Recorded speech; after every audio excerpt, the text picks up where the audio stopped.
These lively street scenes were taken in Karachi by a British soldier whose name is no longer known, sometime between 1942 and the departure of British troops on the independence and partition of India in 1947.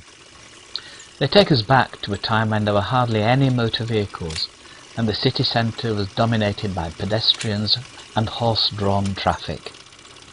The filmmaker had a sharp eye for street life, such as this little curbside madrasa. A soldier seems to be on official business, and others go about their work.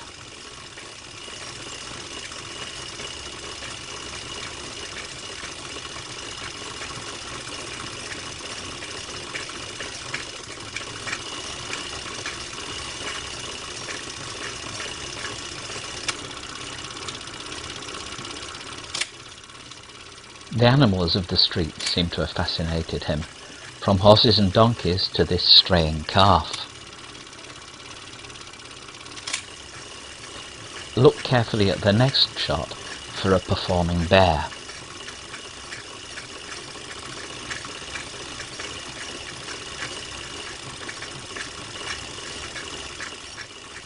Motorised transport seems mostly to have been in the form of trolleys and trams.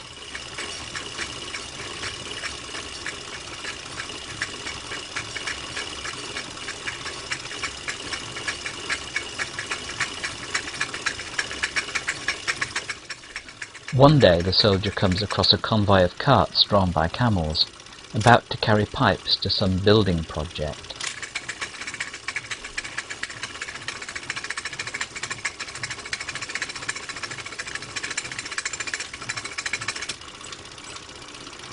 He and his friends seem to be motorised, with access to jeeps and trucks.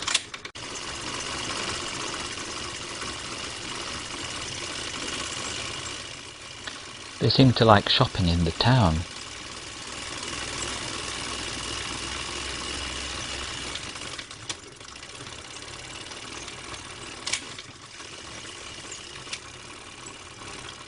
And while they're out, they stop for a shoe shine. Not everyone can afford to go shopping, though.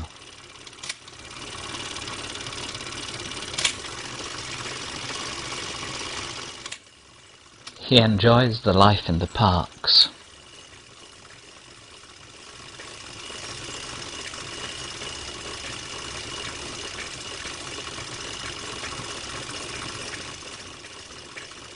He also admiringly shoots colonial buildings, such as the Imperial Bank of India, which he may have been guarding, to judge from the trucks outside it.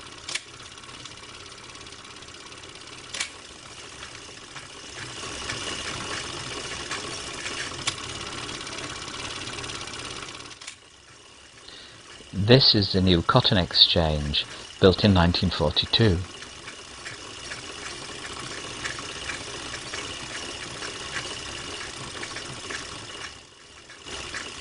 Somewhat older is the Frere Hall, which was used as town hall at this time. Here are some more camels.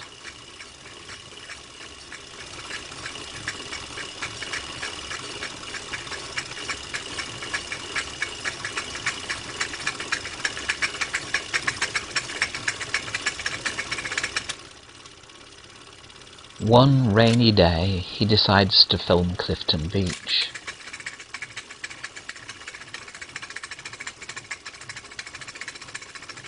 And here he finds the Lady Lloyd Pier, dating from 1920. People still can take the air there.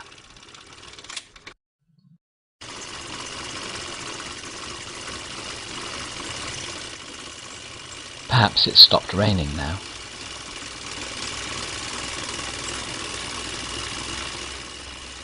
He also films the YMCA and the army quarters in the Karachi cantonment.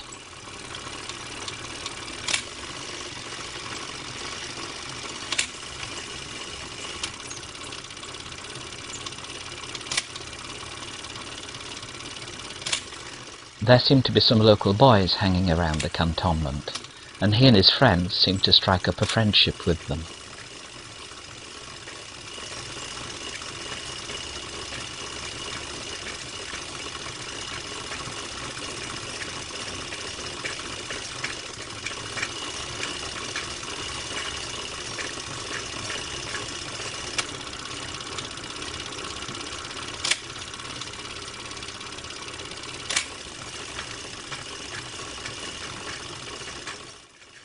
His interest in animals shows again. This one seems to be a pet.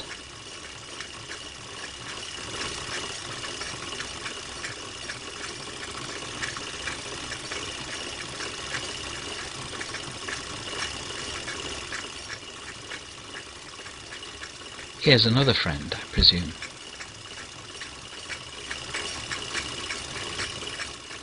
It isn't clear whether these washermen are working in or for the cantonment or not, but the filmmaker is interested in them.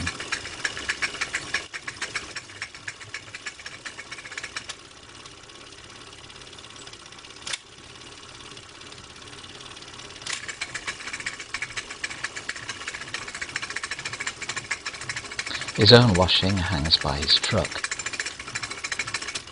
There are local tradespeople around too. I wonder if these distinctive hats could help identify the men. One day he seems interested in the parade ground, but then what seems to have been a quite peaceful routine is broken.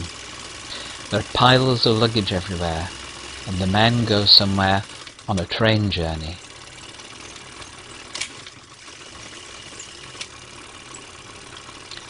They pass an RAF camp.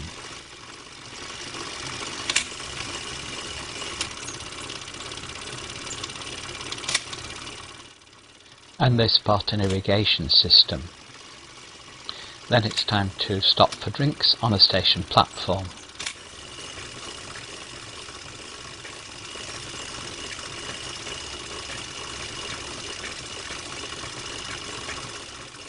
There's something swimming in the river. And it rains. And now we cut to the soldiers' journey home to Britain.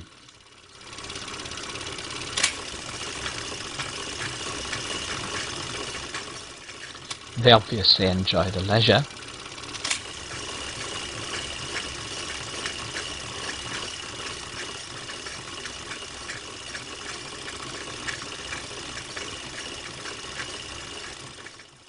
At one point they're approached by traders on small boats.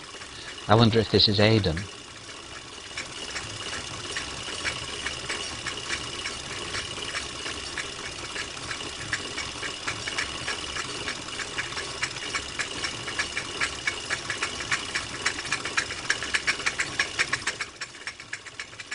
There's no mistaking this, however.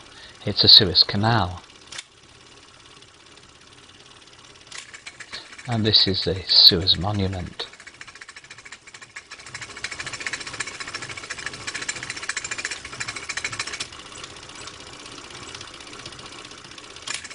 And finally, just as he runs out of film, the soldier shoots another headland. Surely this is Gibraltar.